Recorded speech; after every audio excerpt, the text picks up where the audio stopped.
Praise the Lord everyone. आज के मनन में पुनः आप सभी का मैं स्वागत करता हूँ।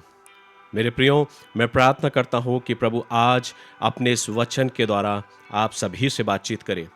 मेरे प्रियो, क्या आपने भी कभी अनुभव किया है जब लोगों ने आपका तिरस्कार किया हो, लोगों ने आपका अपमान किया हो?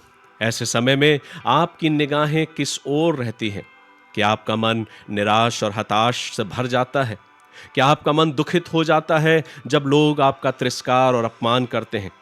ये भजन उसी ओर इशारा करता है जब भजनकार ऐसे विपरीत परिस्थितियों में, जब लोगों के द्वारा उसने अपना तिरस्कार देखा, जब लोगों ने उसका तिरस्कार किया, लोगों ने उसका अपमान किया। भजन 123 अध्याय उसी ओर इशारा करता है जब हम इस भजन का मनन और चिंतन करते हैं। मेरे प्रियो, ये भजन मुझे और आपको ये सिखाता है कि जब हम और आप भी अपने जीवन में लोगों के द्वारा अपमान, तिरस्कार और दबाव में अपने जीवन को पड़ा हुआ देखते हैं, तब सबसे बड़ी ताकत हमारे और आपके जीवन की लोगों की तरफ देखना नहीं, लोगों के लिए विचार करना नहीं, पर परमेश्वर की ओर देखना है। इस भजन में सबसे पहले दाऊद इस बात को कहता है, मैं स्वर्ग में विराजमान, मैं अपनी आंखें तेरी ओर लगाता हूं। हे स्वर्ग में विराजमान, मैं अपनी आंखें तेरी ओर उठाता हूं या लगाता हूं।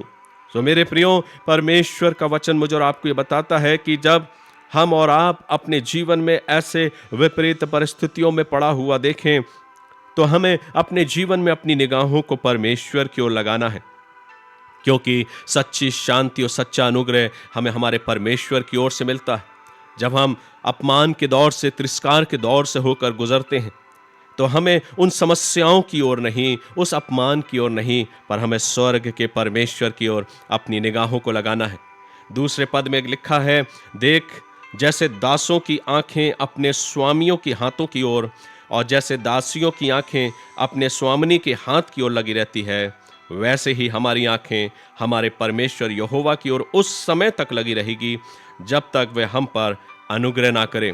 सो मेरे प्रियो, यह वचन जिसमें एक गहरे चित्र को दर्शाया गया है, एक ऐसा चित्र जिसमें एक सेवक अपने स्वामी की ओर देख रहा है, और यह एक ऐसा संकेत है जिसमें एक मदद की गुहार लगाई जा रही है। ये वचन मुझे और आपको यह सिखाता है कि मात्र देखना नहीं है, लेकिन इसमें संपूर्ण निर्भरता की बात आती है कि सेवक को संपूर्ण रीति से यह निर्भर है कि वो अपने अपने स्वामी की ओर अपेक्षा के साथ, एक उद्देश्य के साथ निहार रहा है, क्योंकि उसे संपूर्ण रीति से भरोसा है। वो पूर्णतः अपने स्वामी पर निर्भर है और उसको मालूम है कि जब मैं अपने स्वामी की ओर देखूंगा तब मुझ पर उसकी दया बनी रहेगी। तो मेरे प्रियो, आज मैं इस कहना चाहता हूं कि ऐसे विपरीत समयों में आप किस ओर निहारते हैं, किस ओर देखते हैं, कि जहां से आपको दया मिल सके। बेशक संसार की ओर, संसार के लोगों की तरफ हम अपनी निगाहों को अगर करेंगे तो हमें कभी भी वो दया, वो अनुग्रह प्राप्त नहीं होगी, लेकिन स्वर्ग के परमेश्वर की ओर देखने से वो परमेश्वर मुझ और आपको अपनी उपस्थिति और अपनी शांति से परिपूर्ण करता है। तीसरे और चौथे पद में लिखा है, हम पर अनुग्रह कर, हे यहोवा हम पर अनुग्रह कर, क्योंकि हम अपमान से बहुत ही भर गए हैं। सो मेरे प्रियो, यह एक सच्चाई सामने आती है कि भजनकार इसलिए प्रार्थना कर रहा है क्योंकि वो बेशक अपने जीवन में अपमान को देखा है। उसने कहा, क्योंकि हम अपमान से बहुत ही भर गए हैं। यह एक सच्चाई सामने आती है जब लोगों ने मजाक उड़ाया, अपमान किया और नीचा दिखाया।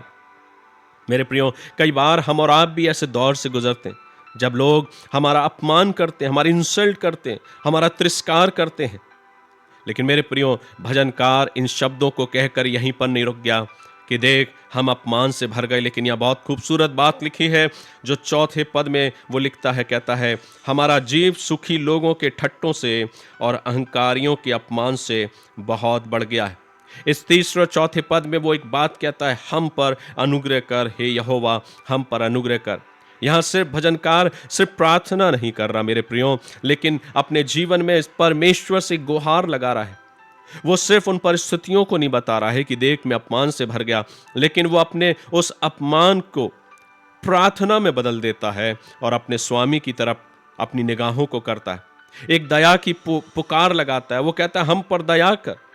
यह सिर्फ एक सिंपल वाक्य नहीं है, एक साधारण शब्द नहीं है, बल्कि हम पर अनुग्रह कर, हे यहोवा हम पर अनुग्रह कर।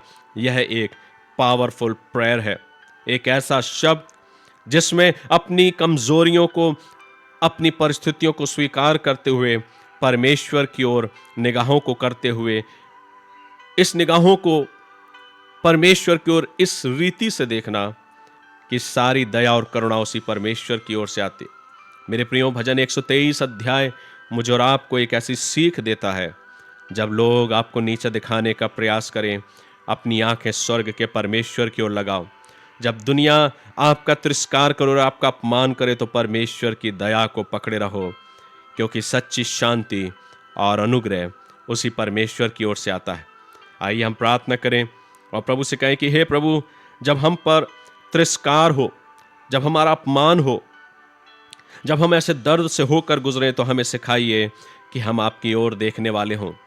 हम पर अपनी करुणा और दया को बना के रखिए, हमारे हृदयों को अपने आनंद से परिपूर्ण करिए, क्योंकि हमारा भरोसा सिर्फ प्रभु आपकी ओर है। भजनकार के अनुसार कहें, हे स्वर्ग में विराजमान परमेश्वर, मैं अपनी आंखें तेरी ओर लगाता हूं। आज अपने जीवन में आपकी निगाहें किस ओर हैं? संसार के लोगों की ओर या स्वर्ग के परमेश्वर की ओर? प्रभु आपके विश्वास के अनुसार आपको अपना प्रतिफल दे और आज प्रभु की शांति और अनुग्रह को अपने जीवन में पाने पाएं। God bless you.